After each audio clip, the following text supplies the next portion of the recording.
It's me, Kayla Engeman, your fantasy girl, here to take you on my fantasy football journey this season as I try to win my league and prove that no one knows anything at all whatsoever about this game like they pretend to, and appearing so is just a, say it with me, fantasy. Well, I was humbled this week. I benched Kirk Cousins and I put in Jared Goff. Kirk Cousins played Thursday night and got almost 30 points, which is very high for a quarterback. And Jared Goff and the Detroit Lions did fail. I'm so annoyed with myself because every year when I do the draft, I really pay attention to the overall picture, the overall season, and where all the pieces fit. And then week one comes, and based how they do on one game, I start throwing players out, picking up, dropping, trying to do trades. That's crazy. That's crazy. It's like the stock market. It would be like putting all your money in stocks, and then if they drop the first day, and then you take all your money out, then you just lose money. I am not good with this kind of stuff. And this isn't new. I do this every year. I draft and then I throw out, and then I realize that those people are going to do really well later. It's just about the ebbs and flows, and you're going to have to hope that your ebb and flow is better in general than someone else's ebb and flow. So I'm going to put Kirk Cousins back in.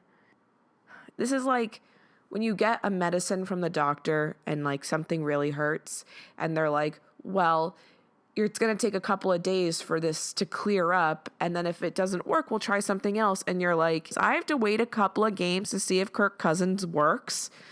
I'm sure he does, and I'm sure he's fine. But I love my boys like Stephon Diggs. Stephon Diggs, I drafted him in 2019, or my friend from work did, rather. And he's been great ever since. Very solid, very consistent. Love him. I never have to think about him. He's always in. And now my boy Calvin Ridley got me like 1.6 points. And I'm like, well, I know he's good.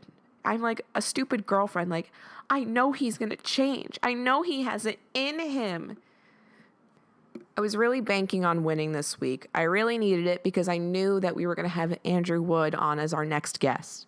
And on the podcast and off the podcast, I've been talking a lot of shit to him because he denied me this trade. And anytime that we talked about anything football related in the past week, he would just say to me, I'm saving it for the podcast, which is chilling. It's so strange because this is one of the most competitive people I've ever met in my entire life. And yet, fantasy football, every year we have to beg him to do the league. I don't know if this is some sort of like playing hard to get thing. But to me, being in the league is like being on the Supreme Court. Like, you don't leave. You die on the bench. Is it called the bench? But I was sweating all week because I was like, I'm so scared of what Andrew is going to say to me, especially when I don't even have a win to defend myself with. We're both losers, and he is ruthless. About to hear is, as usual, me being incredibly defensive and overly aggressive and a little bit gross.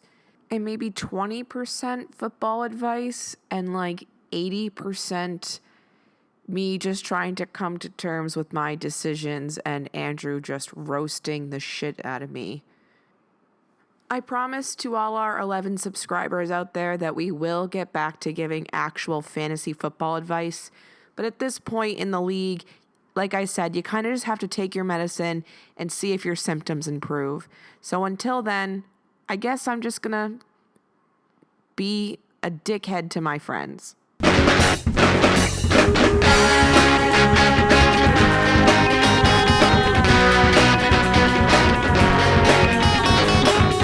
is more going to be like a mediation session with two goals. Number one, for both of us to be heard out. And number two, for us to arrange some sort of trade. Okay. Fair.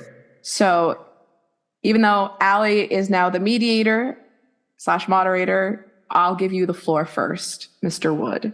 Thank you. Again, I'd like to reiterate I'm a big fan of the show. It's the only fantasy podcast that I listen to. I was going for a run last week and I was cooling down, and I thought, hey, you know what? This is a good time to listen to Fantasy Girl while I'm cooling down. And the opening tirade started off with some digs at our friends Nick and Eric Zwak, which were expected. I don't know if they were justified, but they were expected. What wasn't expected was hearing my name included in this, how to describe it, delusional, Gospel. meandering, nonsensical rants that you I were. liked tirade. Tirade. Tirade is, yeah, all appropriate. Are you getting to the point? This is the point. This is the point I am making. I was called out for, I believe, declining a trade that you proposed and countering it with another trade. Yeah, ridiculous. No. I wanted there to be silence there, and please don't edit out that silence for dramatic effect. So let's just get 5 seconds of room tone. Okay, go ahead. No, that's fine. I just think that Calvin Ridley is my best player, or was, and that someone on your bench for someone who is my best player is asinine, egregious, and frankly incoherent. So, with that being said, I would like for there to be 5 seconds of silence, if that's okay.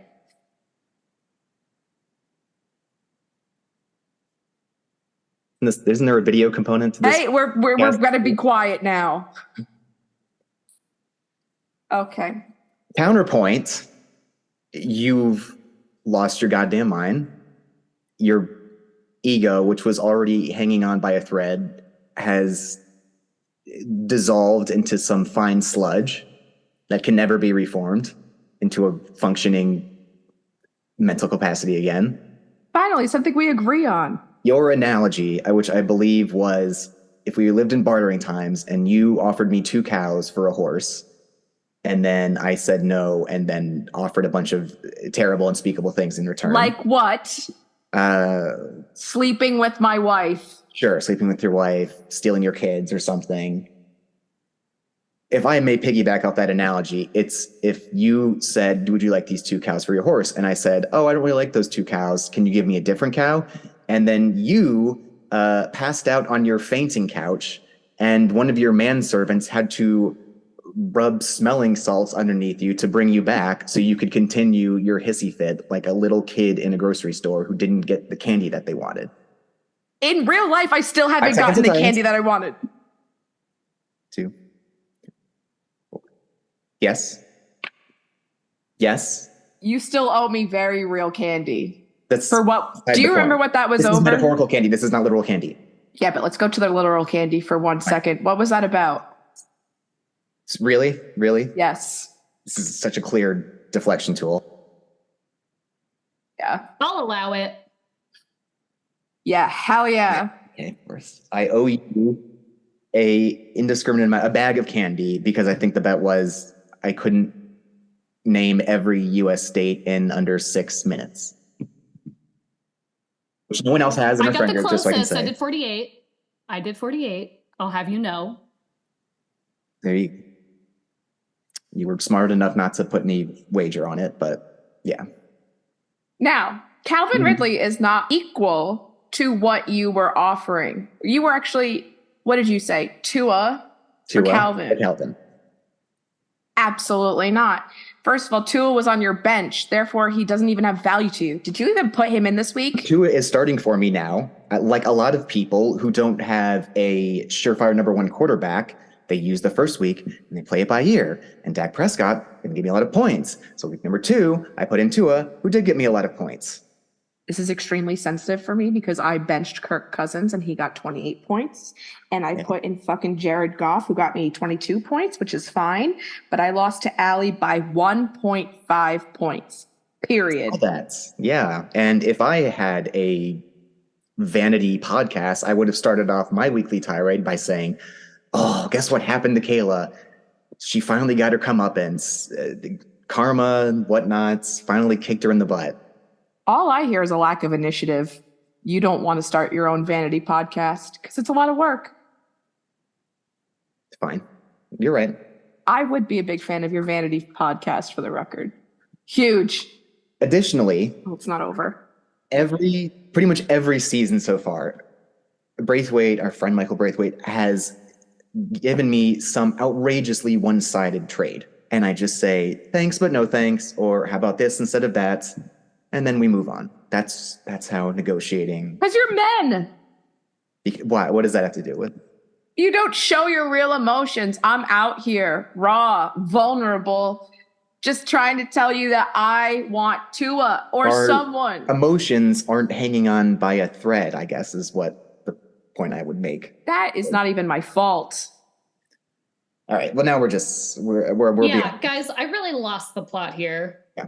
What are you even talking about? Tua got you 12 points. That is nothing. How many points did Calvin Ridley get you? He had a bad week. But hey, I offered you Christian Kirk, did I not? Didn't we go the first thing you started, like we trying to reach a truce here? When is that going to happen? Does that happen at the end of the show? Yes.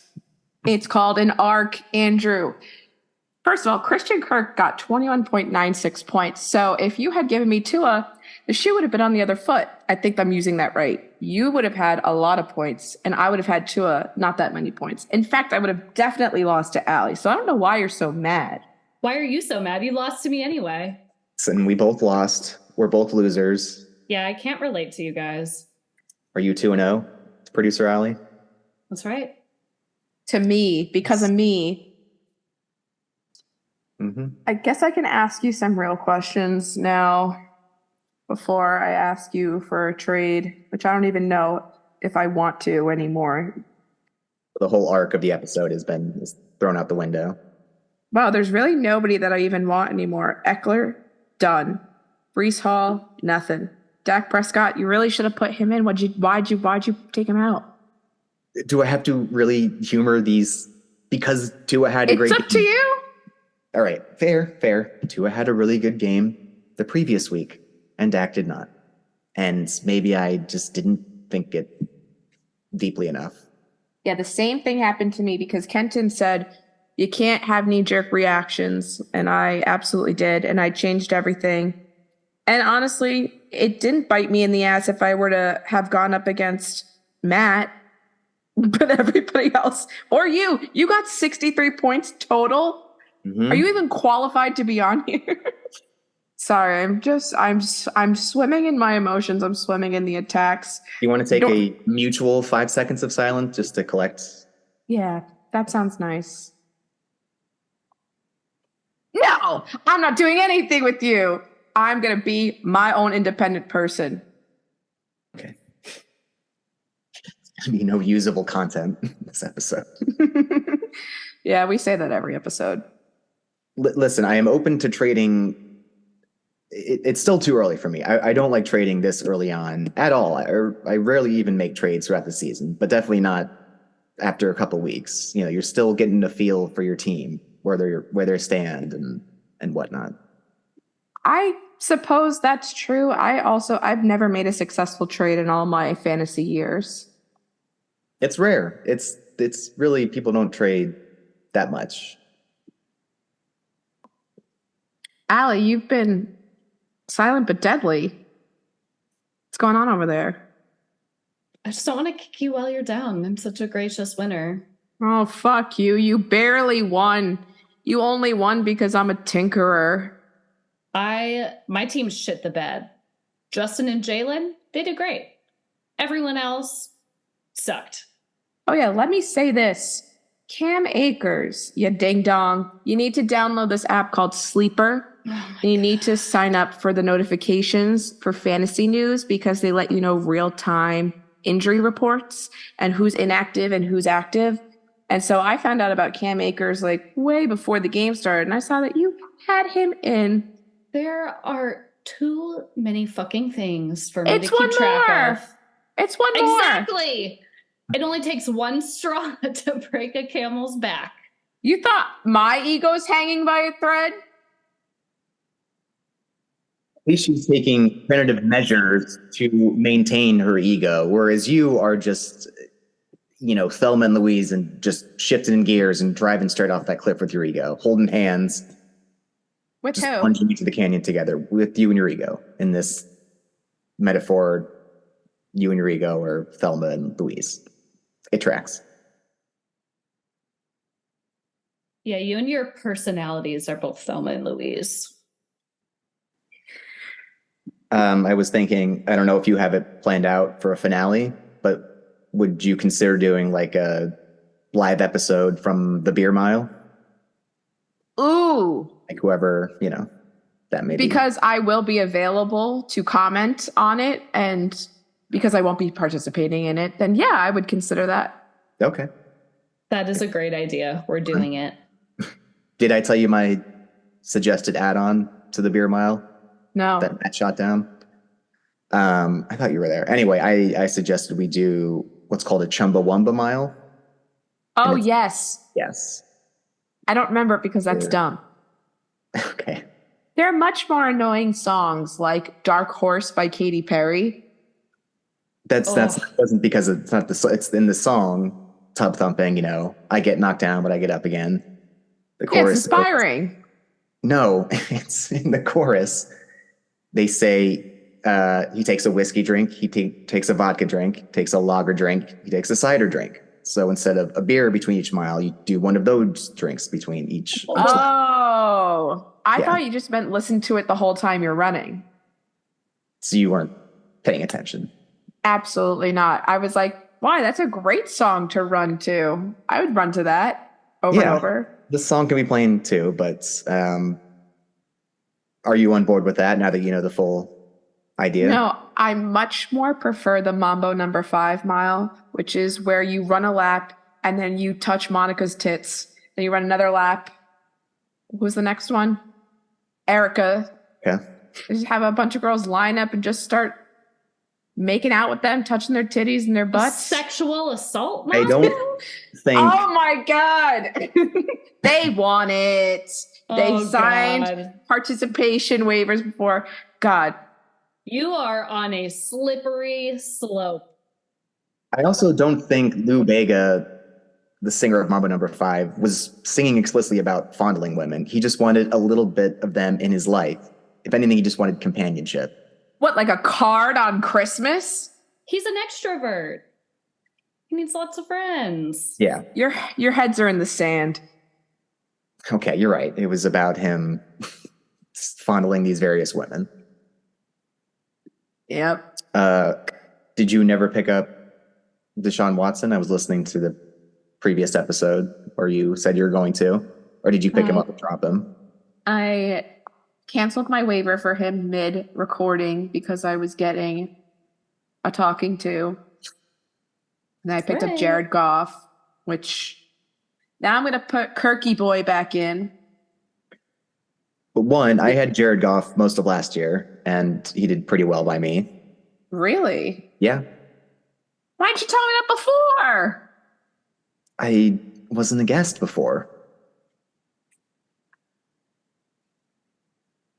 Yeah, now I really don't know what to do because I could put Jared Goff in against the Falcons because I don't think the Falcons are very good. But Kirk Cousins, he was very good.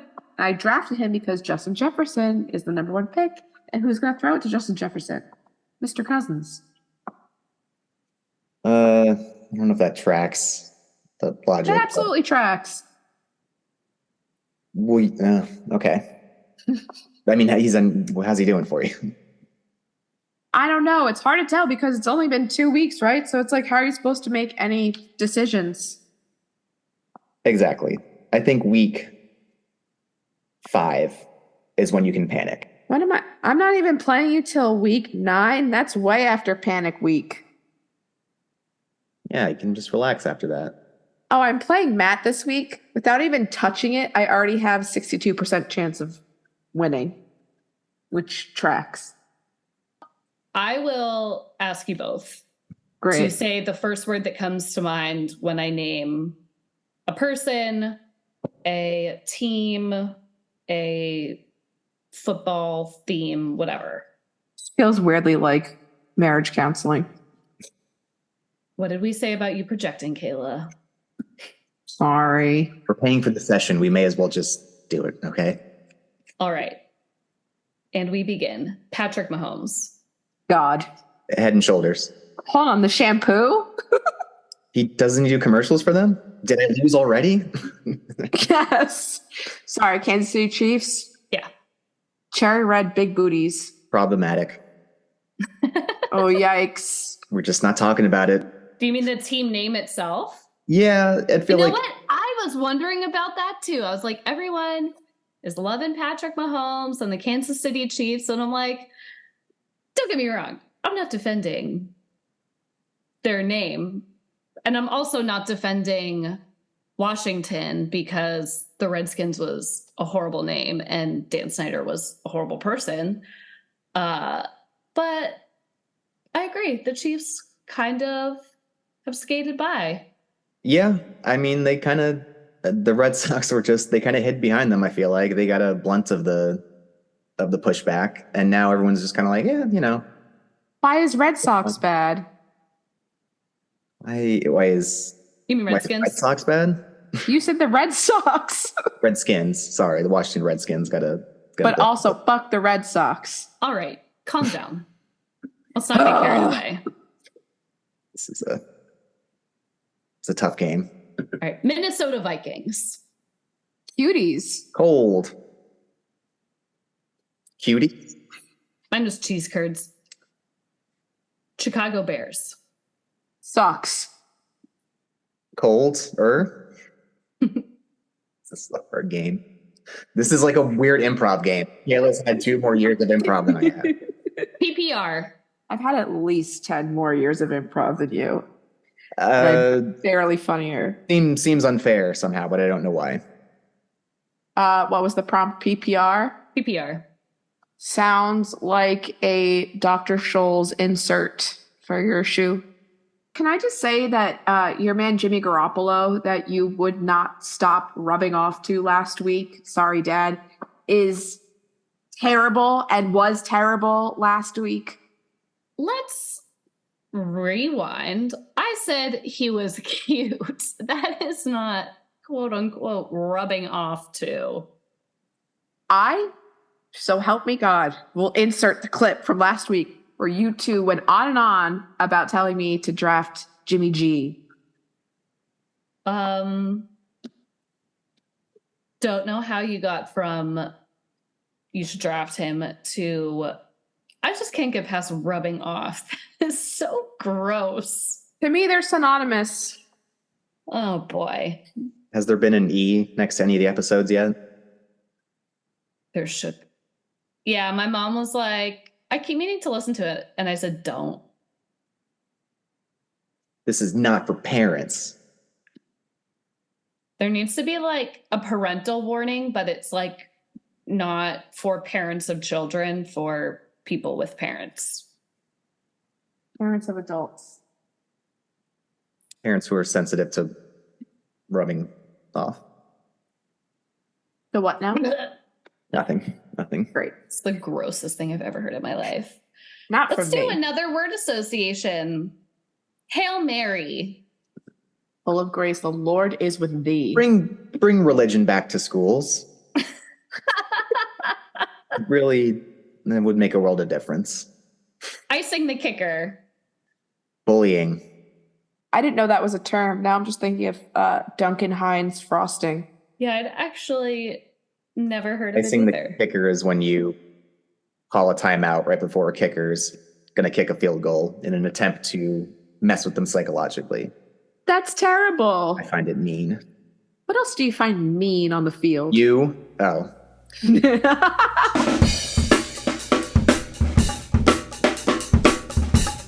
Kayla lost her marbles, but everyone else is having fun. Yeah, I've never been called out like that before. Oh my God, I can't wait to hear it. In descriptive detail. Wow. Do one more, Andrew, now that I'm here. Go again. Well, I'm not saying that Kayla is cheap, but if she, Are you Googling an insult right now? here's one that your mom is so poor she drives a peanut. I don't get What? that. Yeah, I don't get that either. Kayla is so cheap that when she was in Kmart with a box of Hefty bags, I said, "What are you doing?" And she said, "I'm buying luggage." I would never go to Kmart with you, ever. I go to Target. Nah, you're too cheap. I am cheap. Emily, how did you do last week? I lost again. Oh no. You're 0-2? Oh, and 2. Not only am I 0-2, but so are the Patriots. Wah, wah, wah. Call The the season ambulance. is terrible. Okay, once again, my team did very well. I put up more points than most winning teams in our league this week. And yet, I'm on the bottom. Why, how many points did you get? Like 130 something. Holy shit, that's better than me and Allie. I know. And I still lost. It's triple what Okay. Andrew got. My team did bad this Yeah, week. true. So I was in the similar position last season. I think I started 0-2, but I was scoring a lot of points. So it's really just a timing thing. But it turned around and I finished second in the league. Well, So let's hope that that's how mine goes. Also, the drama really came Monday night for me because Braithwaite and I were like within 10 points of him. And Olave started catching some big passes and he was looking real good. And if he like caught a touchdown, it would have been a lot closer. And like in halfway through the game, Braithwaite texted me and was like, "I'm calling it. You're going to win. I just need to say it so that I can not feel as bad when it happened." Is this the presidency? Right? I also, by that point, had zero faith in my team. So I wasn't even watching the game closely. And I was like, wait, what? And suddenly I'm like opening the app. I was like on the phone with my friend. And I was like, wait, I got to go. I think something's happening. I still lost. And then he texted me today and was like, he said, "Better luck next time, loser." So I'm not having a great start to the season. See, Kayla, let the record show I'm a gracious winner. As the only person here who's 2-0, I didn't call anyone a loser. Actually, I called you a loser, I think. Yeah, in the first 30 seconds that we talked. But I was nice about it. Also, after week 1, I picked up Hunter Henry on the waiver wire because he had like a pretty decent week 1 with the Patriots. He's their tight end. And I just put him on my bench for safekeeping for week 2. And he put up 17 points. You know, when you have someone on your bench, like week 1, you draft someone that you really believe in, and then you put them on your rosters to start, and then they don't do anything, and then you put them on your bench, and then they all of a sudden explode and they do really well. And I said, I could imagine that's what girls who like invest in a man and then he breaks up with them and then is like, you know, self-sufficient now. Yeah, and you're like, I trained him for you. Got him all potty trained and everything. I have fixed way too many men for other women, and I'm fucking sick of it. It's just got too real. Now I'm in a bad mood. can I just say, Yes. Kayla is so cheap that when she goes to the pond, ducks throw bread at her. You laughed at that? They don't have arms. They don't have money either, but it was so funny. Well, thank you, Andrew. Thank you very much for being here. And that's it. Thanks for having me. Mm-hmm. Thanks for coming back, Emily. Thanks for being potty trained, Andrew.